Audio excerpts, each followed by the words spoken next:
আসসালামু আলাইকুম রহমতুল্লাহ। এই স্মার্ট ওয়াচটির প্রবলেম হলো টাচ কাজ করে না। যে স্যার আমার কাছে এটি নিয়ে এসেছে তার ভাষ্যমতে ঘড়িটির বয়স মাত্র 2 থেকে 3 দিন। যেদিন কিনেছিল তার পরের দিন থেকেই নাকি এটি কাজ করে না। যে দোকান থেকে এটি কিনেছিল সেই দোকানদার ভাই নিজেও একজন টেকনিশিয়ান। তো উনি ওনার সাধ্যমতো চেষ্টা করেছিল যে এটি ঠিক করে দেওয়া যায় কিনা। তো অনেক ঘাটাঘাটির পর উনি বুঝতে পারে যে এটা টাচ চেঞ্জ করা ছাড়া কোনো অপশন নেই। আর দুর্ভাগ্যবশত এগুলোর আসলে টাচ বা এলসিডি কোনোটাই অ্যাভেলেবেল নয়। তো অবশেষে স্যার কিন্তু আমার নিকট দ্বারস্থ হয় অনেক বুক ভরা আশা নিয়ে। কারণ জিনিসটা হয়তো কম টাকার, বাট ওনার বাচ্চা শখের জিনিস, এটাকে আসলে টাকা দিয়ে মূল্যায়ন করা যাবে না।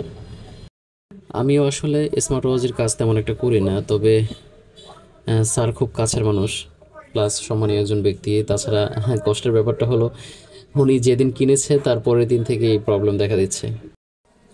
আর তাছাড়া এই কাজগুলো করে কিন্তু অনেক মজা আছে। কেমন মজা আছে, আপনি একটা স্মার্টফোনে সর্বনিম্ন যে বিলটা করতে পারবেন, এই স্মার্ট ওয়াচগুলোতেও কিন্তু মোটামুটি সেম বিল করা যায়, একটু বেশি কমও করা যায় চাইলে।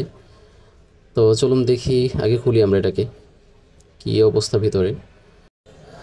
আমি আসলে এটাতে ওয়াশ টোয়াশ কিছু করব না, কারণ যেহেতু ওই টেকনিশিয়ান ভাই এটাকে ওয়াশ করে দেখেছে, প্রত্যেকটা র্যাবন ক্লিন করে দেখেছে, হ্যাঁ, তারপরে ঝালাইগুলো ঠিকঠাক আছে কি না সেটাও দেখেছে।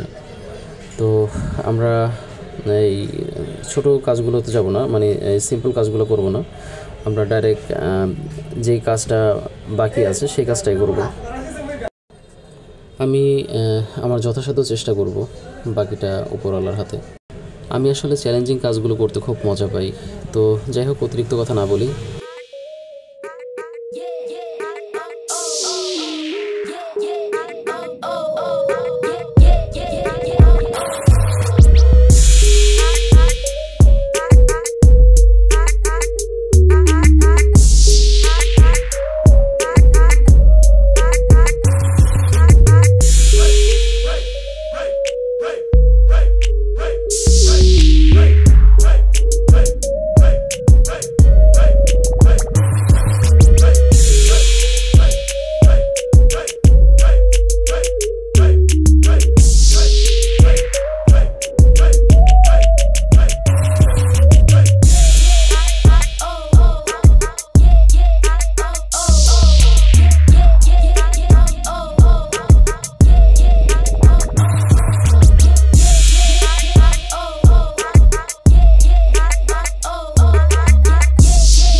আমাদের কাজ শেষ, এখন শুধু চেক করার পালা। আলহামদুলিল্লাহ, আলহামদুলিল্লাহ, আল্লাহর কাছে লাখো কোটি শুক্রিয়া।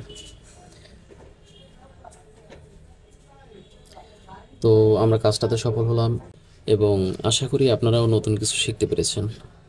আল্লাহ হাফেজ।